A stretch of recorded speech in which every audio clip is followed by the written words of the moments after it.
Hai guys, hari ni aku datang lagi. Aku nak review satu item yang dah pernah viral dulu aku rasa, iaitu windbreaker reflector, ataupun ada orang panggil dia jacket reflector lah.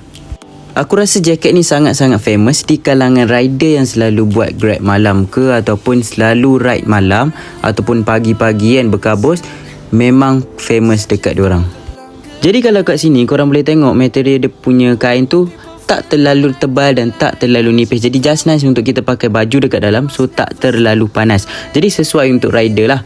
Benda yang paling penting bagi aku adalah dia ada ringer yang sangat ketat pada bahagian lengan. Sebab apa, bila kita bawa motor, angin masuk apa semua tu. So bagi aku sangat penting ringer yang ketat pada bahagian tangan ni.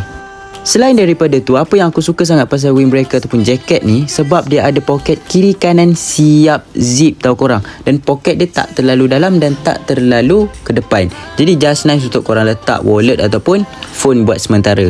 Dan untuk pengetahuan korang, untuk jaket dan windbreaker ni ada dua design. Satu yang macam aku beli ni, dan yang kedua ada zip dekat bahagian tengah. Jadi dia tak ada zip dekat bahagian bawah lah. Dia just untuk bahagian dada je. Jadi macam tadi aku dah cakap pasal kualiti kain dia kan, tak terlalu tebal dan tak terlalu nipis. Jadi macam korang tengok dalam video ni, memang perfect, just nice dia punya kualiti kain. So material dia daripada segi jahitan, aku boleh cakap 7/10. Dan paling penting adalah pada bahagian hoodie dia. Hoodie dia tak boleh cabut sebab ada certain orang cakap, oh ni boleh cabut, tapi sebenarnya tidak untuk produk ni. Jadi mesti korang tak sabar nak tengok kan. Jadi kita tengok sama-sama dan layan adakah betul dia reflect. Jadi korang tengok dia punya reflect tu kan. Ni aku buka flash dekat kamera tau. Macam tadi aku tak buka, ni aku buka. So korang boleh tengok kualiti yang baju ataupun windbreaker ni hasilkan. Dia punya reflector sangat-sangat nice. Memang betul-betul terang, tapi dia memang bergantung pada lampu je lah. Kalau lampu kereta suluh badan korang ataupun lampu motor suluh badan korang, so memang akan bercahaya bila malam. Jadi kalau korang dah berminat, korang boleh tengok link yang aku dah letak dekat bawah ni. Korang boleh klik je dan terus buat pembelian korang, okay?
So last but not least, so kalau korang berminat dengan windbreaker reflector ni, korang boleh tekan link dekat aku punya komen ataupun dekat description.